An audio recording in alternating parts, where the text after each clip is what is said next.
Dona Hermínia é um clã, não sou eu só. A família é Dona Hermínia, aquela mulher, sabe, que grita, que xinga, que faz engraçada, faz aquela coisa toda. Tira o sapato, vai pegar a cueca, olha a calcinha. Isso daí é uma coisa real, isso acontece. Toda mãe, por mais que ela seja ou rica, ou pobre, ou fina, educada, ela tem uma coisa de Dona Hermínia. Ela tem uma coisa de Dona Hermínia. A mãe se identifica. Fora que existia assim, uma questão muito maior do que isso tudo, é aquela mãe de gay. Se você não abraçar seu filho, você joga ele no mundo e o mundo é mau. Então não importa que seu filho seja gay, o que importa é a ética, o profissionalismo, a compostura, o respeito. O avô dele, Zé Maria, falava que um homem tem que ser um homem em pé, deitado, não é problema de ninguém. A minha convidada dessa semana é mãe de um dos atores mais queridos do Brasil. Inspirou nos cinemas uma personagem que virou paixão nacional. Quem não gosta de morrer de rir com a Dona Hermínia? E hoje eu vou perguntar se ela é uma peça de verdade. Quem chega junto nessa semana é a Dea Lúcia, querida. Tudo bom, Murilo? Prazer te receber. Igualmente, prazer meu estar aqui. O que de Dona Hermínia você tem? Tudo? Tudo. Tudo. Tudo. Ele diz que eu sou pior.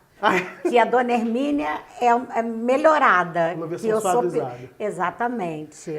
Mas ele retratou bem a Dona Hermínia. Mas como é que começou assim? O Paulo, o texto é dele também, né? Ele escreveu com o Fio, enfim, a peça. Como é que você soube que essa história, sua história com ele, com seus filhos, estava inspirando uma personagem lá Porque atrás? o Paulo Gustavo, ele tinha feito Infraturas com o Fábio Porchat. E aí fizeram um tempo, e aí diz ele que deu uma micada na peça. Ele falou, não vou fazer teste, vou ficar fazendo teste, vou escrever uma peça.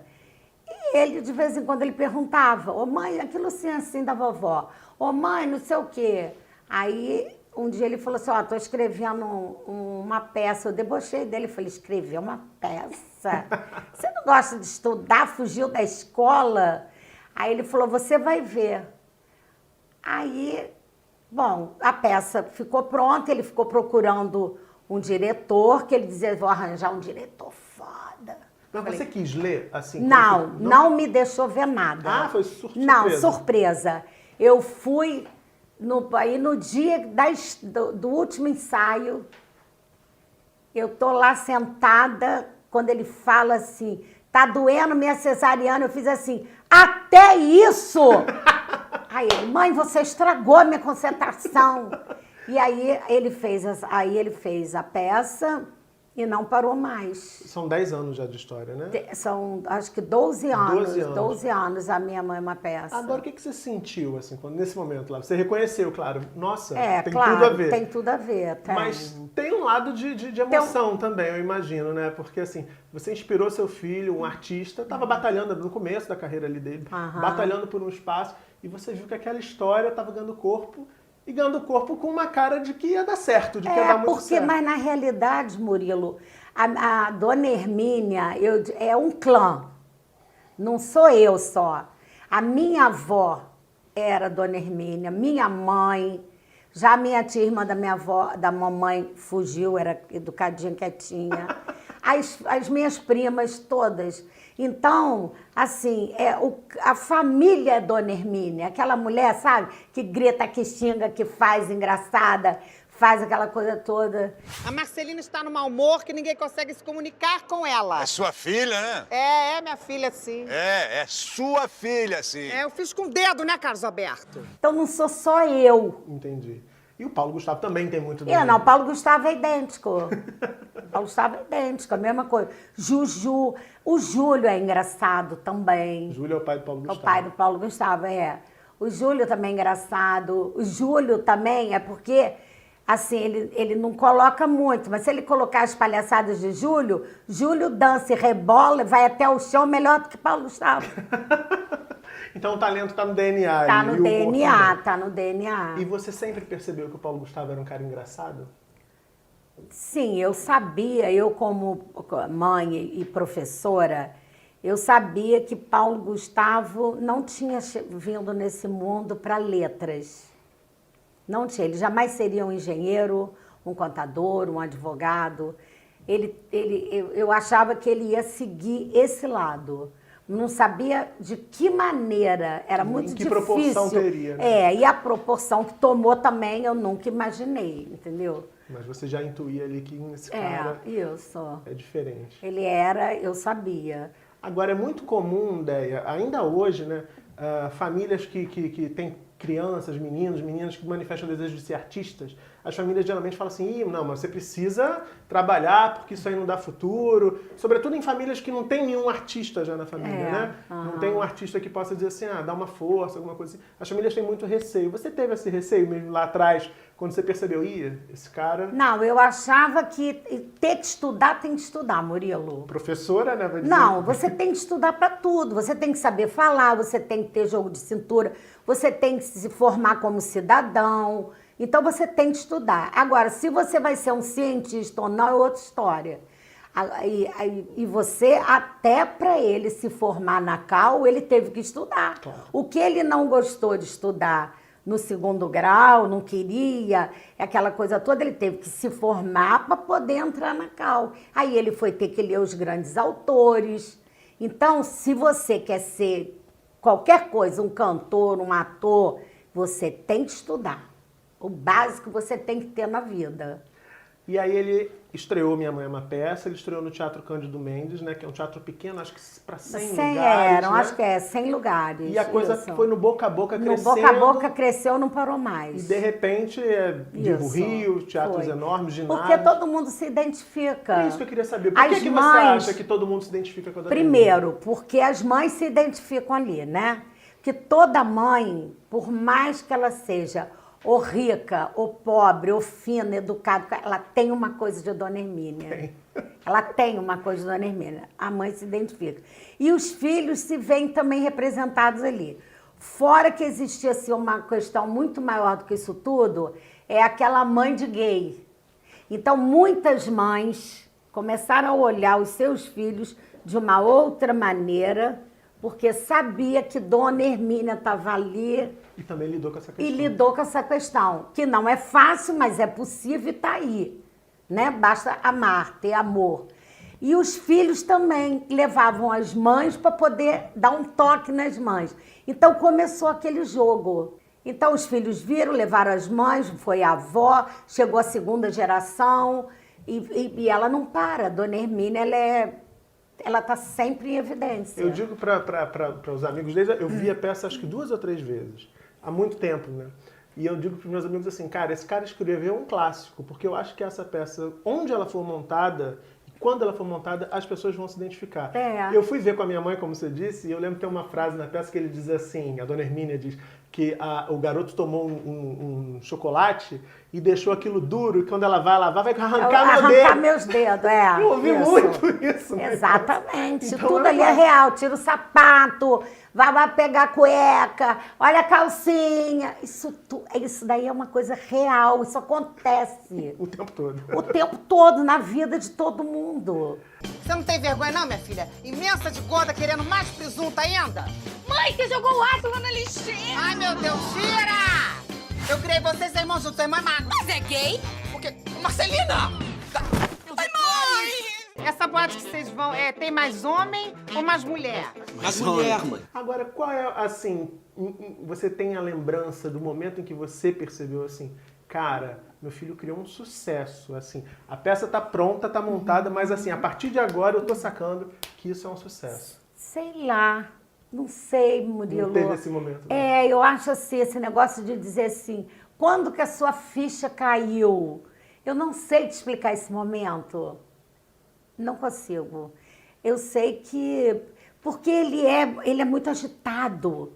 Então ele fez Minha Mãe é uma Peça, ele fez Hiperativo, ele fez 220, ele fez não sei o quê. Então, assim... Foi tudo acontecendo. Foi tudo acontecendo e a gente ia no bolo, né?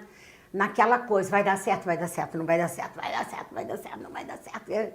Então, assim, eu não parei para pensar assim, poxa, meu filho... Até porque ele deu uma entrevista, não sei para onde, que ele dizia o seguinte, que a minha mãe... Ele falava que ele tinha dois âncoras na vida dele. O Thales, que colocava ele ali no eixo, e a mãe, que quando ele subia muito, ela puxava e mostrava a realidade. Então, eu acho que o tempo todo eu sempre fiquei preocupada em mostrar para ele que o sucesso é uma coisa assim, você tá e acaba. É efêmero, né? É efêmero.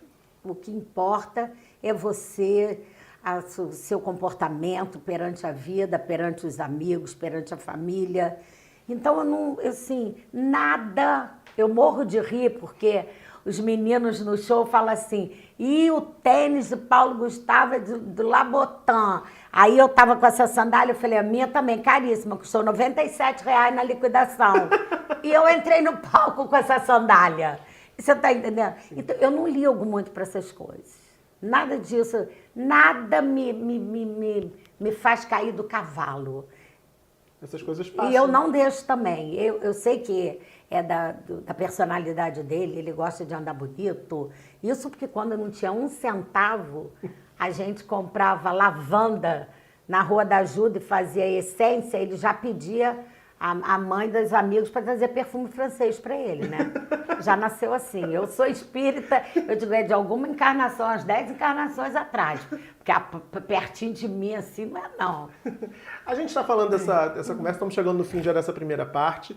Você aí que está acompanhando, quinta-feira, 7 da noite, tem a segunda parte. A gente vai falar do espetáculo que Déia Lúcia e Paulo Gustavo estão levando para teatros, ginásios no Brasil todo, Filhos da Mãe. Um sucesso. Quinta-feira a gente vai falar disso.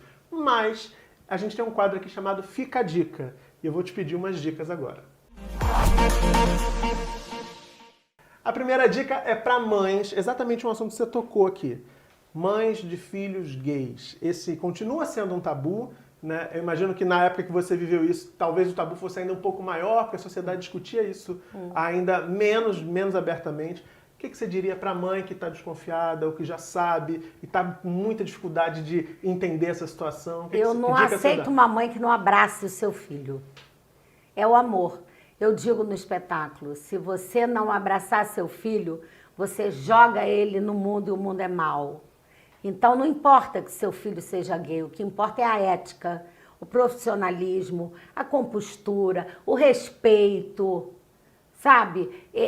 O homem trabalhador. E o avô dele, o Zé Maria, falava que um homem tem que ser um homem em pé, deitado, não é problema de ninguém. Eu já escutei isso há 50 anos atrás. Maravilhoso. Seu Zé Maria sabia das coisas. Eu sabia. Outra dica. Para mãe que quer ter uma relação assim tão franca, a gente percebe quando vê você e o Paulo em cena, nas entrevistas que vocês dão juntos, raras, porque ele não gosta muito da entrevista, que é uma relação de muita confiança, de muita parceria, né? Vocês se sacaneiam muito, vocês brincam muito o com o tempo outro. todo. Como é que é o segredo para uma relação bem-sucedida? Hoje as pessoas têm muita dificuldade de construir relações, né? Parece que os pais não têm tempo para os filhos não estão lá muito interessados, os pais estão mais ligados no celular. Mas a gente sempre foi assim.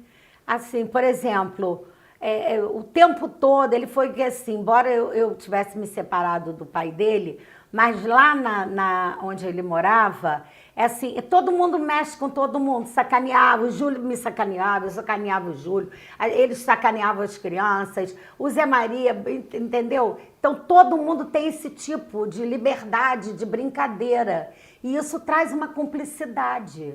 Acho que essa é a palavra. É a palavra, é a cumplicidade. Perceber. A última dica, pra gente encarar a vida com humor. Porque eu acho que quando a gente fala de Paulo Gustavo, a gente fala de humor. Quando a gente fala de você, da Dona Hermínia, a gente está falando de humor. E a gente está vivendo uma época em que a vida está muito difícil, muito complicada, muito problema, muita notícia ruim. Como é que a gente faz? E você está aqui, desde a hora que ela chegou, a gente já morreu de rir com várias coisas que ela falou aqui. O que você poderia dizer para essas pessoas, para que elas consigam perceber o mundo, a vida, mesmo nos momentos mais difíceis, com um pouco mais de humor? O mundo está muito ruim e falta amor. Amor e humor. Porque a vida não é fácil para ninguém. Para o rico, para o pobre, para o branco, para o japonês, para nada, para o gay, para o hétero. A vida não é fácil. Você tem 5 filhos, cada um é de um tamanho. As pessoas não são iguais. Respeito. Amor, respeito e muita alegria, porque não adianta. Sem humor, não se consegue viver. É isso, querida. A gente vai fazer aquele intervalo rapidinho. pausa por aqui, mas quinta-feira, 7 da noite, tem mais Chega Junto. Se você curtiu essa primeira parte da nossa conversa, deixa seu like aqui embaixo, comenta, manda mensagem pra Deia, compartilha pra mais gente acompanhar. E quinta, 7 da noite, volta aqui que tem mais Chega Junto. Beijão e até lá. Tchau.